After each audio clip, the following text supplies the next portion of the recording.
Well, we have reached the halfway point of the Shannons Speed Series for 2026. This is round 4 of 6. We're at the LIQUI MOLY GT Festival, Darwin. What a beautiful place to be. Hidden Valley Raceway, just 10 kilometres or so from the CBD of Darwin. And what a stunning place to be at this time of the year in particular. Look at those figures. 25 degrees currently, headed for a sunny top of 32 degrees. There is nowhere else you'd rather be, especially if you're from the southern states. This town is abuzz. A public holiday yesterday, exercise pitch black, so we've got more than 100 aircraft buzzing around us. It's an enormous undertaking and people are loving every moment, and we are loving every moment of being here. Chris Stubbs with you. Welcome to our coverage on KO and Fox Sports. And a very big welcome to one of the nicest guys in motorsport in Australia, a Bathurst winner in Lee Holdsworth. Lee, welcome. Thanks, Stubbsy. Thanks for joining us. Thanks, Rusty, for having me. And Greg Rust, the birthday man this week. Welcome to you. Well, I'm a little older, but it doesn't take much arm twisting to come to the top end and celebrate, Stubbsy. Thank you. Exactly. So, halfway point of the season. Let's have a look, Rusty, at the calendar. What a year it has been so far. And this is now crunch time, isn't it? It really is. And, you know, we kick off with something a little bit different here. We then go to Sydney Motorsport Park. For our viewers on Fox and KO that may be tuning in this morning in Sydney, we would love to see you there for that event. That promises to be something really cool. And it wraps up at an iconic venue in Sandown in November. Bit to play out in this championship. We have classes within the overall GT categories too.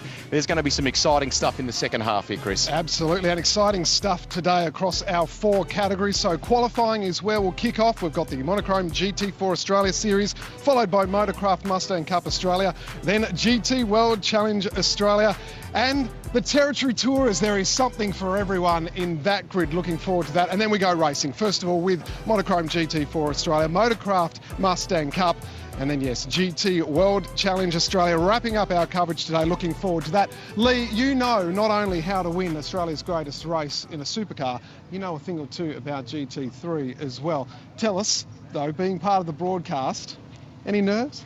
Welcome back to Darwin. This place has had a checkered history for you. It has, yeah. I've got I don't know, maybe a love-hate relationship with Darwin. I know the Darwin Hospital quite well, which is not something you want to be proud of. But yeah, I mean, this track is just amazing. I've had some great races around here, and the GT cars will be awesome fun around here. I mean, the track's smooth, so it suits the GT car. Along this front straight, such a great long straight, and it provides such a great opportunity to pass down into turn 1 there. Another great opportunity to pass into turn 5 and turn 6, and then you've got that windy section out the back. But it's already hot, and it's only mid-morning, so it's typical Darwin. The drivers are going to be hot, the cars are going to be hot, the tyres will be hot. It's going to be good fun to watch. Can we tap into that just briefly? I mean, worth letting people know or reminding them that you have been a regular in GT cars, as well as what we know from your supercars credentials, often with Mark Sini and so on. That cooling element that you're talking about today, how important, and some of the cars do have ways of helping with that as you race, don't they? They do. I mean, they've got aircon, which is fantastic. But usually at Bathurst at the start of the year, it's so cold I've got to turn it off. But I reckon around here, it'll be a different story. And I dare say that a lot of the drivers will be wearing a cool suit as well. But yeah, I mean, you're working so hard in the car. You're always changing gears. You're always braking. You're applying like 100 kilo of braking pressure every stop. So you're sweating and you'll be dehydrated. That's it. Well, the drivers might be wearing cool suits. We might be joining them too. But for more on this iconic track, Greg Rust joined Lockie Dalton for a walk around, a man who is very impressive in commentary at QR, and likewise here with Rusty. It is fantastic that we launch into the second half of the season, somewhere new, somewhere fresh for GT racing in Australia. But the experience a few of the competitors in the field have here at Hidden Valley might actually help them across the weekend, certainly in the early part of it anyway. Lockie Dalton was here racing just over a month ago. We are here at turn 1, end of the long 1.1k straight. Are there options here? Have you got to stick to a preferred line? What happens? Yeah, you get a big lunch break. And then, yeah, I'm not sure what speeds we'll be seeing. We'll be seeing some big speeds, well over 250 Ks, I'd imagine, and then hard into the brakes. So usually it's a dead giveaway with the little black rubber lines on the white line. So preferably a double apex. So you'll see cars coming in. You'll see so many testing the limits in practice, spraying it off in that grass, trying to find the limit. That's the best thing, is a lot of runoff so you can find the limit without so much of a consequence. And then typically it's a big arch, getting the car rotated so you can get the power down straight and get out of here. There is a little bit of movement too, tiny bit of undulation, not quite as flat as you first think when you look at it. So firstly, on the approach to 5 here, do you have to settle the car? How do you do that? And what about the risk of overshoots? Because that seems to happen at 5 often, doesn't it? Yeah, the tricky thing is there's a few little bumps in the braking zone, and it is quite high speed there. Then you're jumping on the brakes nice and hard, and when you turn in, initially feel like you've underdone it because there's a fair bit of camber and slope what goes into the apex. So you come in here and you're like, oh, I've got way more. And then you keep coming in, and for a tight corner, it's quite fast. Sucks you in. Yeah. So it's like holds you in. And then on the exit, you've got this green concrete, smooth concrete. And once that rubbers up, that's really grippy. So then you're searching for the very limit, and then you go too far, and then you wash it off. So yeah, it is a cool little venue because you do carry a lot of speed in, and yeah, you're pushing the car. You want to be nearly dropping a wheel on the exit to make the most of this track. The valley section is just behind us up there, and that is something of an action zone at times. We're in the midst of the track walk with all of the crews. What sort of things would you note with your engineer at a time like this for here? Yeah, this is where you start to try and piece everything together. So you've got 2 corners here, but you're just trying to make it all one thing, nice and smooth. Keep your rolling speed, your momentum. You're quite fast through here, so you would be around that 170, 200 Ks, depending on which car. So sometimes this sawtooth curb can unsettle the car and it gets you a little bit loose. So you want to be out to the white line and getting back. But yeah, because you're trying to carry as much momentum, you'll see cars drop on that sawtooth curb and they'll have a little wobble and a snap. It's quite frustrating because then you just bleed time up to the double left. And I reckon that word momentum is key for the final part of the lap. It actually descends a little bit more than you realise here, not massively, but enough. And it does emphasise what you're saying before in relation to flow. How important is that here? Yeah, you can see how much it zigzags to the left to the right coming down here. So you're almost sitting back at the top of the hill there and just trying to look at the furthest corner and trying to be as straight as you can to get to that point, just to carry that speed and momentum to get to this point as straight as you can for braking and speed, and then set yourself up for this big drag race all the way down to turn 1. So a nice lunch break, but if you stuff up this one, there's guys 5 car lengths back who are going to be on you by the end of this straight. So there you go. It is the focal point of a ripper little motorsport complex here. A speedway over beyond the valley, the drag strip in the centre, World Motocross here in a couple of months' time. Thank you, mate. And hold it wide open this weekend. I'll try to, mate.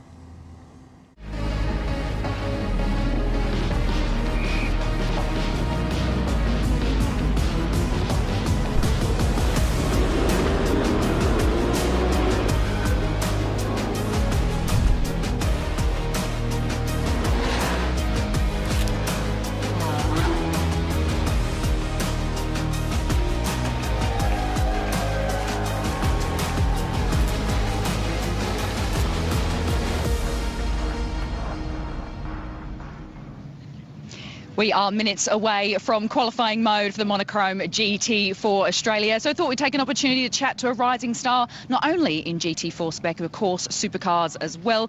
Job Stewart, you were only here a couple of weeks ago for supercars at Darwin. Yeah, it's good to be back. I love this place. It's nice and hot, and to come back for my second ever time here in the GT4 is awesome. With Blake in the Nippies Audi, we'll give it our best shot. And let's chat about that. Yesterday, you guys were third fastest in P2 as we're getting attacked by flies as we talk here. But of course, now we go qualifying mode. What did you learn about the Audi yesterday that you can apply in this trim? Yeah, it's obviously, as I said, it's pretty hot up here, so the tyres only last a couple laps. So in the race, it's going to be pretty important to keep on top of that. And the Audi being rear engine is pretty unstable, pretty much around the whole track. So that's one thing we learned. So me and Blake are on top of it, and in quali trim with these new tyres, we'll just try and make the most out of it as soon as we can. And P4 in the standings overall at the moment, as we hit that halfway point, it really gets crucial to get everything right. Yeah, 100%, and we missed the first round at PI as well due to a gearbox issue. So at least we're still in top 5 in the championship, which is awesome, and not too far away. So we'll just try and stay out of trouble and keep it clean, and see where we end up. We'll go well, enjoy that sunshine. Stubbsy. Thank you very much. Joined by George Medicki, who's had a bit going on in life in general since we last saw you at QR. A son called James. Congratulations, mate. How's it all going? Thank you, mate. Yeah, James Andrews, happy and healthy at home. I've got to say, I've got a clearer mind coming into this weekend than I did at QR when we were on baby watch. So, look, everyone's happy and healthy at home, and I'm very, very glad for that. And it's proving pretty good for speed too, because fastest yesterday. How was it? Yeah, well, I love this place. You know, there's some tracks you just really gel with, and this is right up there in that top 3 in Australia for me. I really like coming here. I had a good few rounds here in Utes, which was good. But yeah, the car's good. We're sort of a bit of a return to form for us. We feel like we've found a bit of mojo with the car again, and young Blake Tracy's is finding a bit of speed too. So you know, he's going really well. George, good luck. Thank you, mate. All right, let's get up to commentary. Rusty and also Lee. Hey, if it was Lee here, it would be worse, right? Oh, it started already. Well done, boys. Thank you. Greg Rust and Lee Holsworth with you in commentary. This is for Monochrome GT4 Australia. We get set to go qualifying in what they very proudly here call Larrakia Country, the traditional owners of the land. This is a gateway to Kakadu and the Litchfield National Parks. We're in the capital of the Northern Territory, about 10 k's from the CBD. They began the formation of a motorsport complex here at Hidden Valley in the early 1980s. Supercars came here in the late 90s for the first time, and we are so thrilled with our SRO categories and more to be coming here for the first time. This is a look on paper, Lee Holdsworth, at the layout. 14 corners in all, 2.87 k's in length, runs in the anti-clockwise direction. As we talked about with Lockie Dalton there before, there are a couple little tricky parts to this, aren't there? There certainly are. Turn one's a really long, it feels like it just doesn't end. And at mid-corner, you've got a lot of flow where you're not on the brake, you're not on the throttle. You really have to set the car up for the exit there, because although it's a windy little section on the exit there, you do have quite a long run there of full throttle. Down into turn 5, tricky braking zone because it's slightly downhill. In the supercar, we get a lot of rear lock there, so there's a lot of brake bias adjustment throughout this lap. And then down into the hairpin, which is another tricky one, but a good passing opportunity. And then the rest of the track is all very flowy. We saw a couple of cars have some accidents yesterday up through the turn 10, 11 section. What I find is really difficult, and I've been speaking to some of the drivers that are used to driving in right-hand side cars, is that's probably the most difficult section for judgment, because once you go onto the left-hand side of the car, you're so millimetre perfect on the outside. Generally, you've got the right-hand side tyres on the white line. If you're just that little step too far on the outside, you get the wheels in the dirt and you are off and into the sand trap and sometimes into the wall. I reckon that perspective that you're talking about, how it's altered by being on a different side of the car, was a real factor yesterday, because in our Friday test sessions or practice sessions, a number of cars went off in that part of the circuit, that final sector of the lap. So if you're new to our coverage of Monochrome GT4 Australia and indeed GT racing generally, we have 2 qualifying sessions back to back here. In this class, they are 15 minutes each, with a short little reprieve in between. This first qualifying session sets the grid for race 2 tomorrow. We have 2 1-hour races, one each day across the weekend. So quali 1 sets the grid for race 2. Qualifying 2 coming up shortly will establish the grid for race 1, and driver 2 must take the start for race 1 today. So a couple little nuances around GT racing. There is a bit of news too that we should talk about in the wake of yesterday. We had a couple of competitors that had some struggles for different reasons, and as a consequence, a few of them took compensation laps this morning, just to kind of iron things out and make sure that they are A-OK. The Camilleri Mustang on screen there at the moment, the Mobil 1 entry was among them that we saw going out, and Sam Brabham has been a late addition to this field as well, which we'll tell you a little bit more about as we get going. From a GT4 perspective, obviously we have a number of classes in our various GT divisions, but it's Tom Heyman and Jet Murray for Method Motorsport who are on top of our point standings with 76. They have an 11-point lead over Cam McLeod and Mason Harvey for the multi-spares team. They're second in what we know as Silver Cup, and Ryder Quinn's been doing an amazing job in Silver Am. He's on top there with 93 points, a 24-point lead over Zach Suter and Glenn Nerwin, who are second in the Silver Am division on 69 points. So a few of them now trying to hustle and push along. It's Heyman who leads the way at the moment with a 1 minute 10.622 from William Exton, the Kiwi. And nice to see Aaron Seaton back in this class. He's been with us, as he always is, I guess you could say. Wade Motorsport Replay having a little look at things here, and that's the Nerwin entry, I think, is it, for Suter Motorsport in the McLaren. catches Very it. easy to do. Is it? Very easy to do. You try to carry as much speed as you can through turn 1, and then try to set yourself up on the exit to run out as wide as possible on that curb without dropping the wheel like you just did there.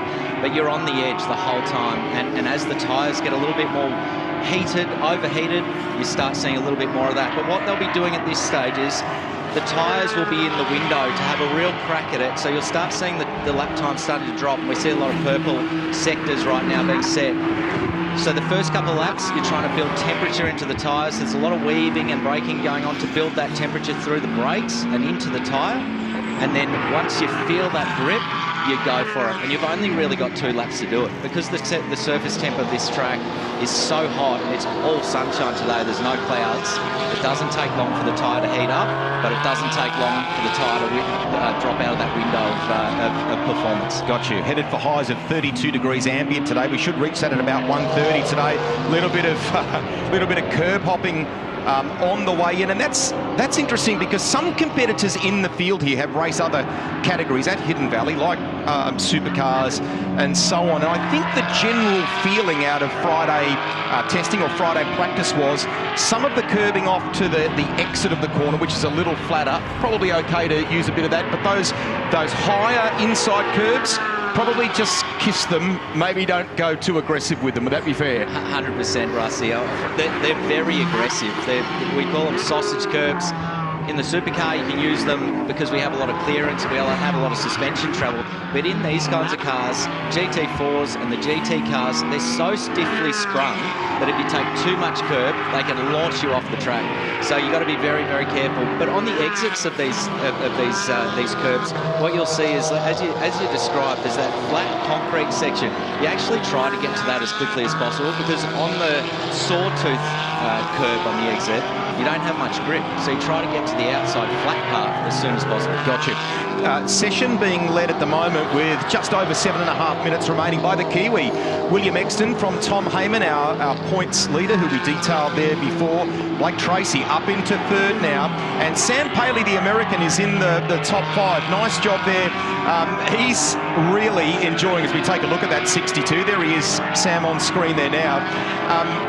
He's loving it here. I think his mum and dad might be watching on from the United States. They're a bit nervous because obviously things are tough again in the Middle East. He's been racing in Europe, had to come back via the Middle East to be here. But mum and dad, he's safe and happy.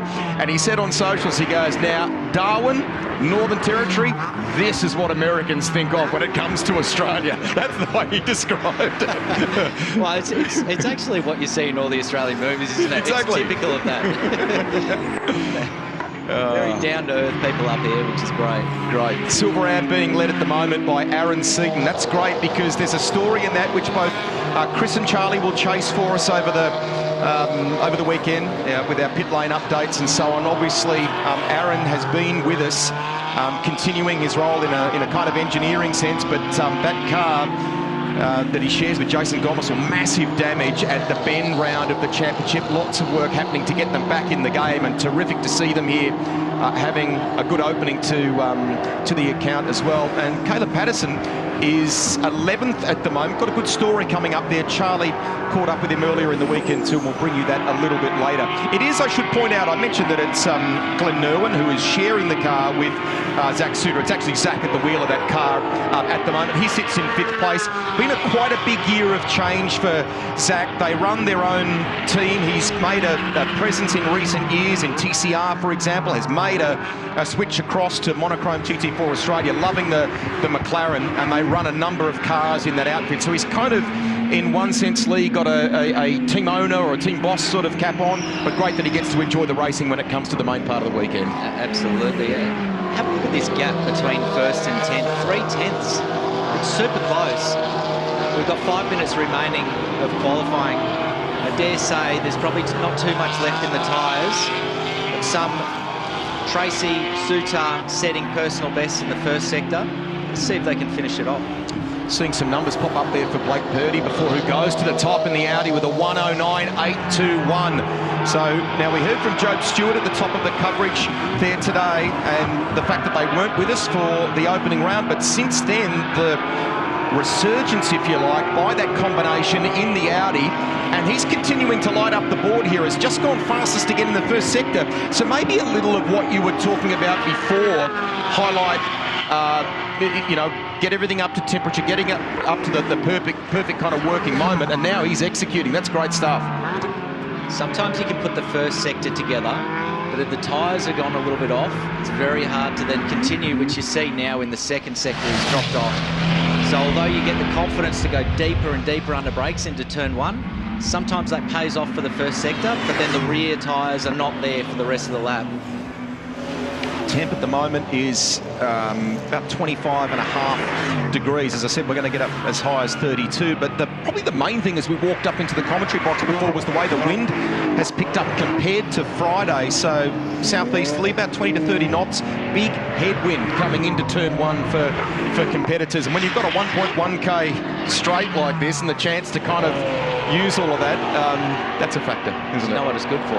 What? Racing. Is it? Because you get a great tow down this front straight. If someone in front has got a headwind, they're breaking the wind for you. If you're following, you'll tow up on them. You've got less wind to push out of the way. You'll tow up on them and have a great opportunity to pass into turn one. Back we go, watching some of the class action here as well. So from an AM perspective, the Callaghan Porsche at the moment is 19th overall, but in the lead of the class from Walker. But it's in overall terms or in outright terms, the provisional pole is with Blake Purdy at the moment in our first qualifying session. 3 minutes remain. Time to beat is a 1 minute 9.821. And in comes the championship leading car. Back in the lane, that's Heyman, who is third in this session. Car that he shares with Jet Murray, who will jump aboard this one for the second qualifying session coming up. What I reckon's fantastic about this category is the mix of manufacturers, and you see strengths and weaknesses from every car. Some are quicker in a straight line, some are better under brakes, some are quicker through the corners, so it makes for a fantastic race. It's like a cat and mouse kind of race in some ways. We have had too some real variety from a manufacturer standpoint across the three divisions or sections of Monochrome GT4 Australia as well. You can see the Daniel Frugas, Chris White entry there. That's run by Garth Walden Racing. And Nico Kayol, who heads up Toyota Gazoo Racing from New Zealand, is here as well. And Chris White, who runs in this car, the Kiwi, who was so successful in the 86 Championship in New Zealand and comes out of Christchurch, keeps building his racing career. He was a part of the Motorsport New Zealand camp very recently, where they take a whole heap of young racers down to the bottom of the South Island in the depths of winter and put them through all kinds of training, teaching them about nutrition, physical fitness, media training and more. There is a team element to that, and they kind of work with them in a leadership sense too, and at the end of the camp they come out of it with one overall winner, and Chris did the job there, so really nice stuff for him. It's fantastic. New Zealand is a great supporter of motorsport, and they get behind their drivers. I love that. They do. Blake Tracy here in the 35 was here only in recent time racing in a Trans Am. This is the Lubramax entry that he shares with George Miedeke, who we heard from at the very top of the coverage. The sister car in this operation, Blake Dowdle, is at the wheel of the 95 at the moment. It sits in the top 10 as well. Nice performance from them. They had a couple of troubling issues yesterday. Blake has a great opportunity in that second car that they have brought to the 2026 Championship, and George sees it as a way of helping to give some young racers a start, a step up, if you will. And Blake's come across having raced Formula Ford in New Zealand. Cooper Cutts has done enormously well in this country in radical competition. So two guys on a learning curve. And yesterday they had some issues around heat and fuel and problems. The car literally stopped off the exit of turn 5, and they had to replace the clutch in that car overnight. So all done, they've rebounded, currently sitting in 9th for the session. Cam McLeod in 7th. Doing a good job. He's been doing some racing overseas recently. His old man, Ryan, was a great part of my career, being my team manager for a number of years back in the the Super 2 series or the development series at that time. So I know the McLeod family very well. He'll be on for a great result this weekend. That's great. They're running at the moment that combination Cam McLeod, Mason Harvey, multi-spares, second in Silver Cup on 65 points. Back we go to Daniel Ferguson and Chris White. So that car was pretty strong yesterday. So at the moment we're obviously counted out. Clock is a couple of cars still on track. The end of the first session doesn't look like anyone is threatening that top time. And it looks like Purdy will take pole in our first qualifying session of the weekend. This is the one that determines the grid for race 2, our Sunday race in Monochrome GT4 Australia, and providing everything is all checked at A-OK from our Motorsport Australia officials and the team from SRO. It will be Purdy on pole from William Exton, the Kiwi. Nice job in the McLaren, an Audi and a McLaren on the front row. Series leader Tom Heyman heading up the second row with Blake Tracy up into fourth there. Zach Suter, who was really pushing on very hard in the early part of the session, gets that car into the top five, and Sam Paley, the American, out of 6. McLeod, who you're just talking about, in 7th. And we've got a couple of other things that we can probably identify for you from a class perspective. Silver Ram, well done to Aaron Seaton there. Pole in, sorry, I beg your pardon, Zach Suter did that in that class. Aaron second in that one. And Daniel Frugus is 15th and the best of, in that Toyota that we were trying to identify there before, I should say. Best of our AM competitors. Nathan Callahan in the Porsche, who's got the family, I think, here with him this weekend. That's a nice little break that they're combining with the racing here at the top end, which is awesome. So we get a little reprieve. Drivers will swap over and get set for the second part of qualifying. And we'll go racing here today. All as a part of our coverage of the Shannons Speed Series. 1 hour of competition in Monochrome GT4 Australia. This is all about Sunday, though, that first quali session and what the grid will look like. Well done, Sam Paley there out of, we'll start that race out of 6th place. And Caleb Patterson, Kent Quinn, that car, the Organics Proteins entry. Good job too, just outside the top 10. All with thanks to Bosch Motorsport there, those results. Highlights for you of our first qualifying session of the weekend, brought to you by Wade Motorsport. Monochrome GT4 Australia headed out under warm sunny skies here in Darwin, mid-20s.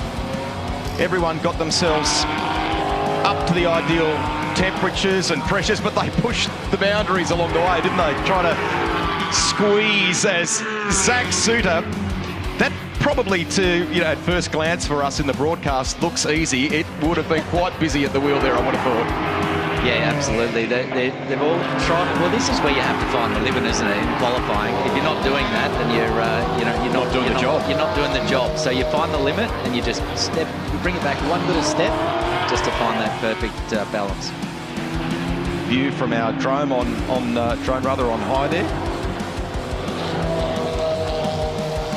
And we'll have a reset for the second part of qualifying very shortly. In the end, Blake Purdy did the job from William Exton. Tom Heyman rounded out the top 3. And Blake Tracy, the best of the Mustang runners. Let's take you to pit lane. Here's Chris. Thank you. I'm with Blake. Congratulations. Silver pole for that session there. How was it? I was actually a little bit worried I wasn't going to find the gap in traffic, but yeah, I managed to find one and put a good lap in, and that's all it took. In terms of compared to yesterday, the wind today is quite different. Did you notice it out there? How was the track for you? No, I have no idea what the wind's doing, so I just drove it, and yeah. What did the car do well for you compared to yesterday? How's it come on? The Audi seems to be really good on new tyres, so I've just been making sure I can maximise qualifying every time I can, and yeah, so I'm pretty happy with that. Congratulations, so you should be. Well done. Thank you. Silver Am pole sitter Zach Zuter, congratulations. We did have a bit of a laugh because you went, I always look at the overall, but it's a class pole. Be happy with that? Yeah, pretty happy. I mean, fifth's great. Top 5 is always what we aim for, obviously. And no, it was good. Obviously, it's a 10th or 2 away from pole outright. So you always look at that and go, I'm sure there was a 10th or 2 out there somewhere. But no, great for the team. We're 5th overall, class pole. Willie Exton did a great job and qualified in 2nd then. So front row for the team. And yeah, it looks like hopefully race 1 will be exciting for us this afternoon. It certainly will. And a download to Glenn just then. What were the top tips? Biggest tips there were just braking. So, obviously, I think with a green tyre on, there's quite a lot to be found under braking at this circuit, especially down into turn 1. So, just remind him to, brake nice and hard, really deep into turn 1 there, and that's where he'll find a lot of lap time. But he knows what he's doing. He's done a great job this year, and I'm sure he's going to continue that trend this session now. See if we can make it 2 from 2. That's it. We'll have a crack. Cheers. Thank you very Thanks, Zach. Over to commentary. Great that he's so happy, Charlie, and the reason for that, best of the season for Suter. 5th outright, 2nd Silver Am class pole for them. A couple of other standout things to note. First front row for Exton and the McLaren that he shares with young Jack Johnson, Brad Johnson's son. Man, some good things there for Callaghan and Lillis. Their third pole of the year. For Porsche in the AM class, and best of the season for Sam Paley in that Mustang. 2.8 seconds covering the entire field. That is the closest of the year to date. Very cool in Monochrome GT4 Australia. Let's go back to the lane. Thank you, Rusty. Nathan Callaghan, you mentioned it there. Am pole sitter, congratulations, mate. How was it? It was really great. Really good green tyre run. Happy with that. Never been here before, so happy to put it on pole for the Amcast. So as a first timer then, what do you love about this track? What were the first things that hit you? So I think the track plays to my strengths, especially the middle sector. I like a bit of a technical sort of track. So yeah, this really works good with me and the Porsche as well. So for Chris, what did you say to him? Another pole. Easy as you like. Well done, mate. Thank you. He's got his lovely wife, Danielle, here, and the kids too, Levi and Madison. We hope they're having a lovely time in the top end, as is so often the case. This is good yarn there for William Exton and young Jack Johnson. So a combo that's come together kind of relatively close to the start of the championship, Lee, and it's been a great story.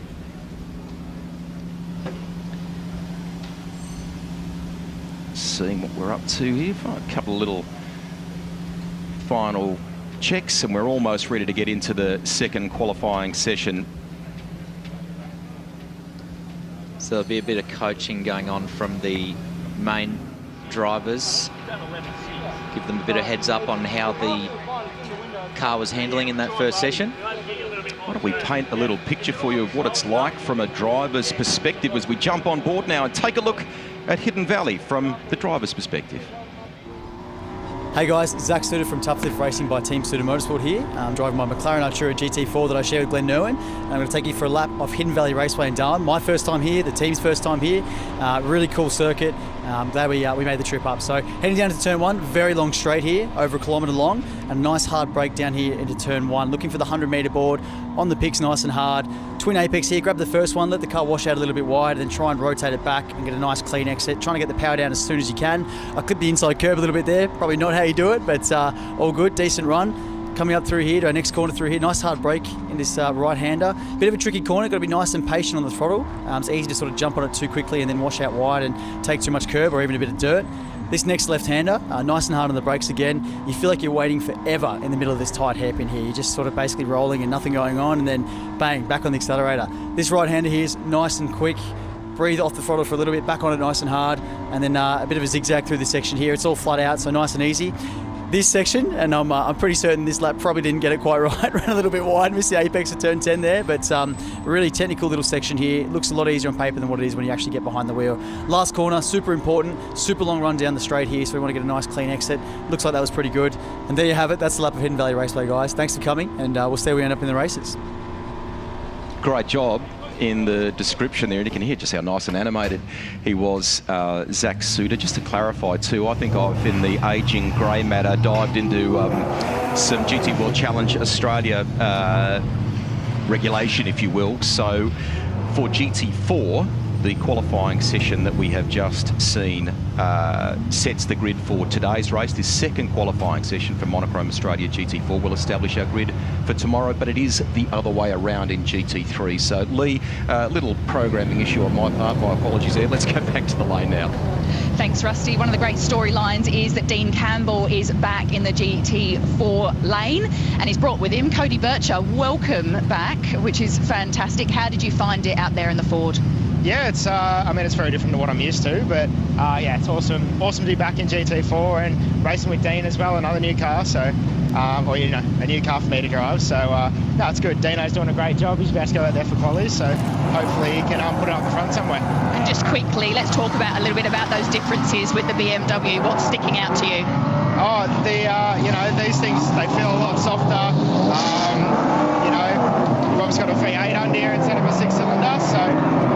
Yeah, it's very interesting how they all make their speed up, just like every car in this category. They're all completely different, but somehow are all in the mix. So it's, yeah, awesome fun. He's got a huge smile on his face, Rusty. So we dial in. We've had some driver changes. Yeah, for those that are running 2 driver entries, some will be running just a single driver, like Jared Keat, for example. So hot and hard, tough weekend for some of those that are single driver entries.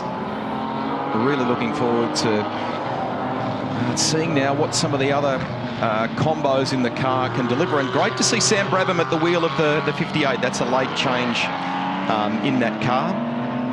So good that he's here at Darwin to help out. I think from a regular perspective, one of the guys was injured after some Friday practice. They've made an approach, asked for permission, and he is in that car, which is great. If you just joined our coverage here too on Fox and KO right around the country, this is all a part of the Shannons Speed Series, round 4 of the season. We have Motorcraft Mustang Cup to come your way today as well. GT World Challenge Australia powered by AWS. The Territory Tours, which are a local hit here in Hidden Valley as well. And if occasionally you hear through our microphones around the venue the massive sound of some jets flying by, we make no apologies for that. Exercise Pitch Black is on at the moment. There are Air Force representatives from something like 20 countries, 100 aircraft, something like 2,500 people around that. Engineers and so on have all come into the Northern Territory for these exercises that take place all around the state and into part of Queensland for that matter. And it kicked off on Thursday night at the Mindle Markets along Mindle Beach there, a real central point of Darwin, with an unbelievable air show, and just about everyone in our Monochrome GT4 Australia paddock was there watching on. We've had some cars on display to let people know about the race weekend being on and so on. It was very, very cool. This was one of the cars this morning that had a permission to go out and just check a couple of things to make sure that the car was A-OK, Lee, in the wake of Wake of Friday, what they call hardship laps, as you know, and great to see that everything was all right there for this entry. So early marker, it's not indicative of the number yet, is the Kiwi Chris White, but that'll rapidly change as we get down to something much closer to the times we saw in the first part of qualifying here today. There's Zach Suter, bottom right of your screen, as we take you inside the Suter Motorsport team there, and his co-driver in Glenn Nerwin is at the wheel of that car at the moment. He's presently fastest, but it's not down to the kind of times that we saw in the Friday testing and certainly the first part of qualifying there. Jet Murray now starting to light up the monitor by the looks of it. What you'll find is there's probably a mixed bag of tyres out there, whether some will have gone out on a green tyre, another set of cold green tyres, so it's taking their time to build the tyre up to temperature, and some have probably started the run on the warm tyres from the previous session. So in some ways, some of them are just building their head up to speed, and others are building their tyres up to speed, and probably their head as well, because they haven't been on the track since yesterday. So we're starting to see the times drop now, lighting up the screen. We're down to a 13.3, 11.4, 11.1. Wallace goes to the top now with an 11. Now we're into the 10s. Jet Murray Nice job. Middle part of the lap was brilliant. Jack Johnson, second fastest at the moment. Incidentally, the Wallace entry that he shares with Sam Paley, there it is on screen. They're having a bit of fun this weekend on social media. If you head across and have a look at their Instagram, they've been creating some cool reels in relation to each round of the championship, and they've invited people to be the DJ, to choose the music for those. And because we've got a fun family here, lots of competitors have dived in and suggested some very, very crazy songs, shall we say, to be. So I think Ryder Quinn I saw diving in there, and more. Shearer now. Talking of music, Jack Johnson. I mean, exactly. Cool name. It's not the singer, is it? No, it's not at all. It's he's the son of the Bulldogs legend, Brad Johnson. So and took Brad for a ride in the car earlier this year. When you get talking to him, and I was so nervous when we caught up with him at Phillip Island, and I've seen him once or twice since then. You know, my AFL knowledge is very minimal, so I'm kind of gingerly venturing into the conversation. He just wants to talk motor racing, loves Formula One, really excited about what his son is doing here in the sport, second fastest at the moment. And that's the car that, as we said before, he is sharing with William Exton. So there is a little in the way of differences about the different models, the different makes, and the way they produce their speed here at Hidden Valley. But to give you some averages, they've just come out of turn 5 there. You're talking kind of second gear, 90 k's an hour, middle of the valley, the Hidden Valley section here, back to second, about 60 k's an hour through 7.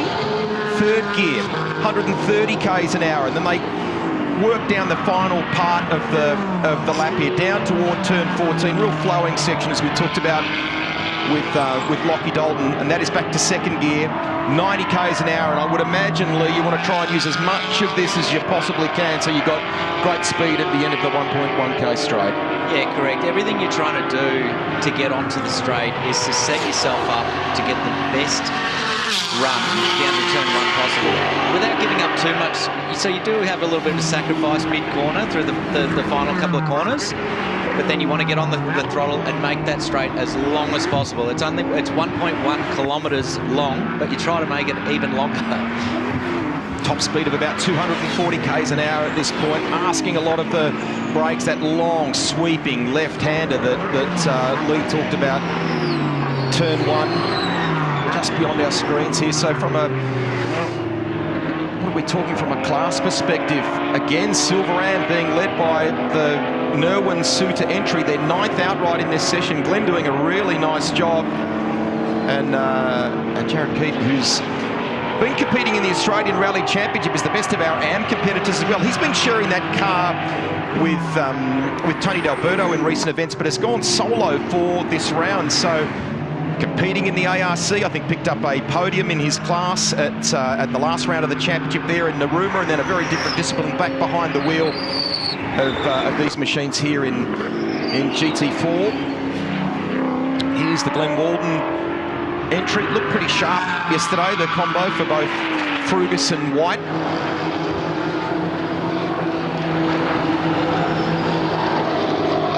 Nine currently with Chris at the wheel. The Kiwi sits in 7th place. Best of the Toyota runners too. Shearer in the Porsche leading the way at the moment and continuing to light up the timing monitor. Best of the numbers so far, about a 1 minute 10.14. And nothing in it. Look at the top 3, Shearer, Murray and Harvey, and we are talking 0.04 of a second, Lee. That is close. Blink of the eye. They're only a couple of tenths off the first qualifying run. So getting down to some very, very speedy times. Stewart in the Audi doing the best sector. Middle part of the lap was good, wasn't it? Yeah. Keep an eye on him. Johnson as well. Middle sector, lighting it up. Lockie Dalton, 7th at the moment. Just saw him coming through screen a moment ago. George Miedeke jumps up the order too. We're looking at the Audi, and Stewart is currently sitting in 3rd place. It's Shearer, Murray, Job, Stewart.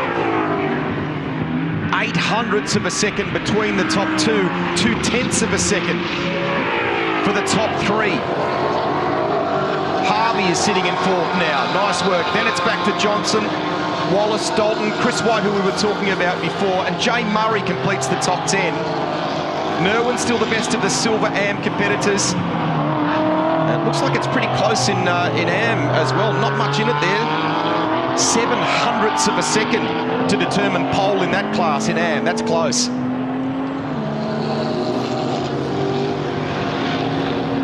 It can be, sorry, Rusty, that can be the difference between getting a toe down the front straight and not. You can gain up to a 1/10 of a second down this front straight, sometimes even more, just by following within 5 car lengths of the car in front. So if I was one of these guys that are very, very close, within 100 of their next competitor, I'd be looking for that toe on one of the strong competition cars out there, just to get the little edge over them. Can make all the difference.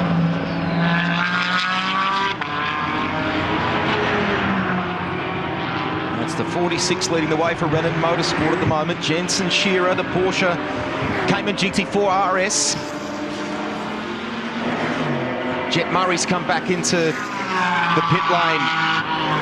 Harvey's there as well, so is Wallace. Nice to see Campbell back in action as well. We'll talk about that over the course of the weekend. Looks, parts of the track, it looks like there's been some decent, you know, some of the dirt and clay from the outer edges of the circuit have been brought onto the line, and some of the you know, particularly the back end of the lap there. You notice from about turn 8 onwards, I suppose, it's on the line there in places. Nerwin slowing down as he came through there a moment ago. So he's had a little off in turn 1 in the Ford Mustang. So I think that's the Gomersall entry, isn't it? So back in business along with Aaron Seaton. They're 22nd at the moment in that, in an outright sense, in that class, in that car rather. Back to your comment on that dirty line, Rusty. Over the course of the day, you're going to find more dirt and rubber offline. This is a really, the tyres get chewed up very, very quickly around here, and what happens is you get the marbles rolling off the edge of the tyre and offline. So throughout the day, you want to avoid, there we go. That's the Audi, isn't it? And there's some damage there at the back of that car. Not sure whether that's happened. Oh. That's Jack Johnson, gets it pointing again in the right direction. There's a wild one. They're all coming off now. Now, is there more to that story for Glenn Nerwin? The tough lift entry gets going again. That's at 5.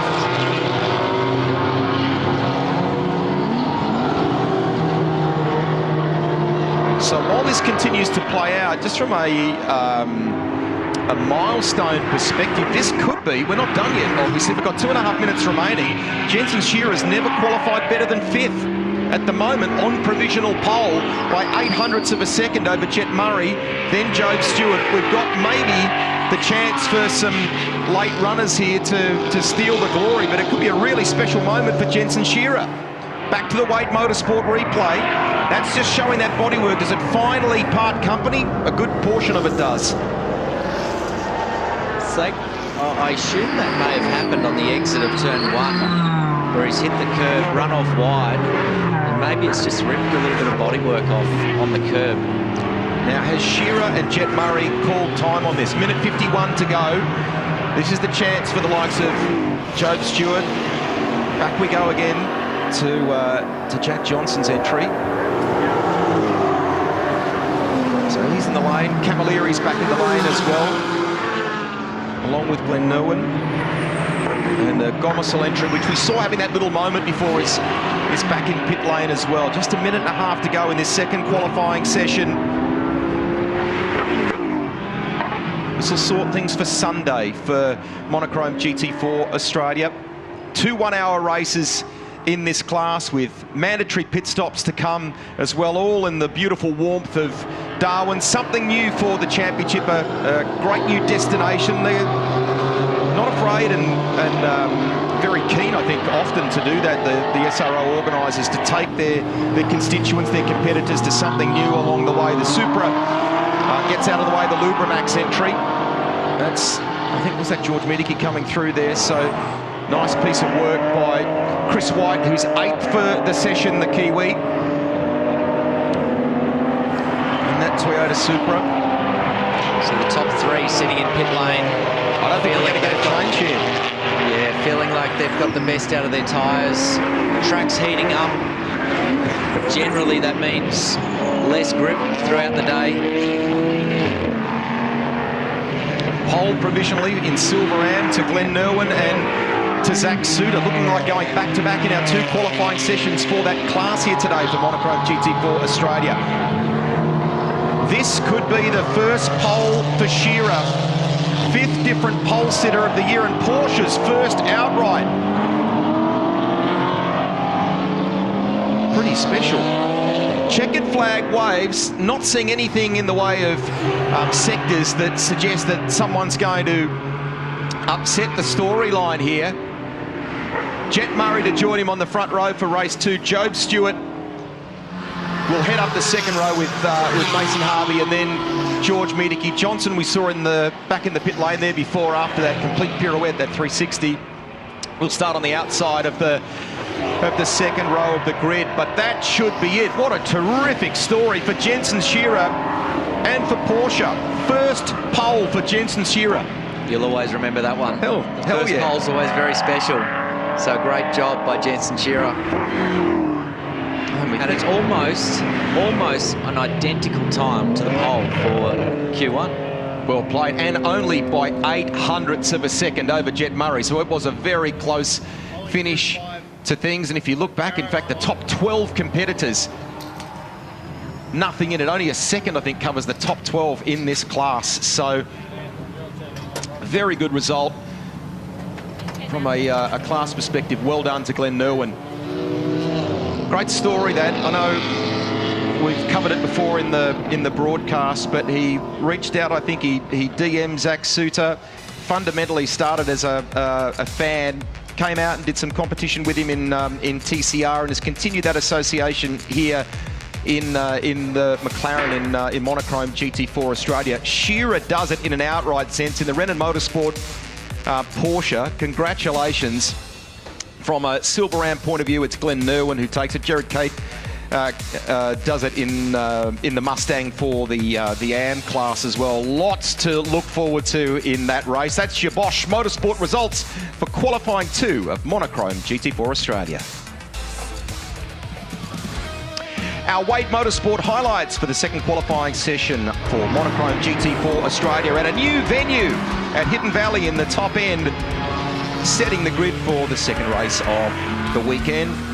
Heading out in warm conditions, around about 25 degrees. There'd been driver changes for those with 2 driver entries. Glenn Irwin did a great job in the Silverham class in that tough lift McLaren ultimately, but the 46 of Jensen Shearer had never had a pole position in this class before. That, Lee Holdsworth, was about to change. Yeah, it was a great session. You saw in the mid part of this session, drivers started pushing very hard, making mistakes, and that's what you do around here in qualifying. You go try to get the most out of the car, and once the tyres start going away, you get this kind of thing where you start dropping wheels, getting a bit of rear slide and exiting too wide off the corners. He's done a bit of bodywork damage there, which will be easily fixed before the race. Job Stewart at the wheel of the Audi would ultimately finish 3rd fastest. The Jack Johnson entry, well, it finished strongly in the top 6 despite that 360. So a bit went on in that session. The story, though, Jensen Shearer grabbing pole position. Let's take you to the lane. Here's Charlie. Thanks, Rusty. There's nothing like a comeback story, is there? And it's great to see Aaron Seaton and Jason Gomersall back in the Monochrome GT4 pit lane. Look, it wasn't quite a Silverham pole for you guys there, but you're telling me the number one's running well like a dream. Yeah, it's awesome to be back with Jace in the Darwin round. And the boys have put in a mammoth effort to rebuild the car from Taylor Mentor now. We re-shelled it and basically converted all the parts over to a new shell. So it was a big effort. We got one test day in before coming here, but it's cool to be back out here, get a new livery on display and be with Jace again. And touching on that livery, it's brought success in the Bathurst 6 hours. You guys are looking to maybe use it as a bit of a lucky charm this weekend. Absolutely, because we haven't had any luck this year, so I don't know what ladder we walked under, but hopefully this changes things around for us. And we'll just touch on the cars at number 14 and number 36 for Glenn Walker and Jake Calamari.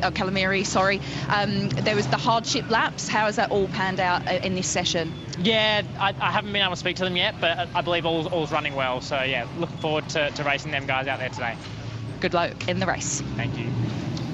All right, we thought we'd jump in here with Jed Murphy. One of the stories of today, Sam Brabham jumping in to replace your father, Jerry. First of all, how is Dad? A bit of an injury picked up yesterday, I believe, was it? Yeah. So just after the injury in practice, he's just tweaked his ribs. He should be okay. He's fine now. Just after practice 2, he decided it's not going to be worthwhile for him. The heat and the pain, it just added up, and it ended up being too much for him. But yeah, he's okay.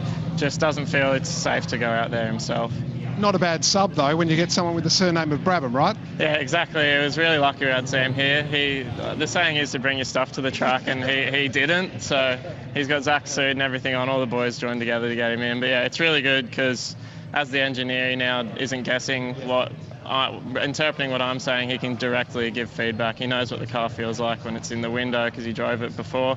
And yeah, it's really good just to have him in there as a direct pro-on-pro comparison to help me get faster in the first place. All right, well, good luck, mate. Thanks, mate. Okay, we're going to swing on past here because these guys, well, Sam's just here, so I will just quickly ask him, how was it for you, mate, throwing in at the last minute? I loved it. I mean, it's nice to be back in a race car and in a GT4 car as well. Obviously, Mercedes I know really well from previous years, but I'm just grateful for the opportunity to be hopped in. Last minute, I don't have any kit. I'm using Zach's team owner's suit and someone else's helmet, but I'm having a ball, and, we actually went half all right then, so I'm actually not too displeased. So good stuff, mate. Great to see you here. We'll jump on past because I wanted to grab Jack Johnson. Actually, this whole crew were making sure they got plenty of TV time. Maybe not how you want it to be. A bit of a spin there, Jack. How was it? Yeah, it was good. The car's improved a lot over the last few days. So we improved, we made it up, and yeah, we got there. You've got a special partnership this weekend, I believe, with Eddie Betts Foundation as well. How did that come about, and what is that? So it came about, Dad obviously does boundary and commentating with Eddie on Fox, and we thought, well, coming up north, give them some support, pump them up, and what they're about, they just help mentoring and guiding the Indigenous community around Australia and helping them with some pathways to get them going. Awesome project, mate, and good luck this afternoon. Thank you. All right, quick break here on the Shannons Speed Series. We'll be back with plenty more action on Fox and KO.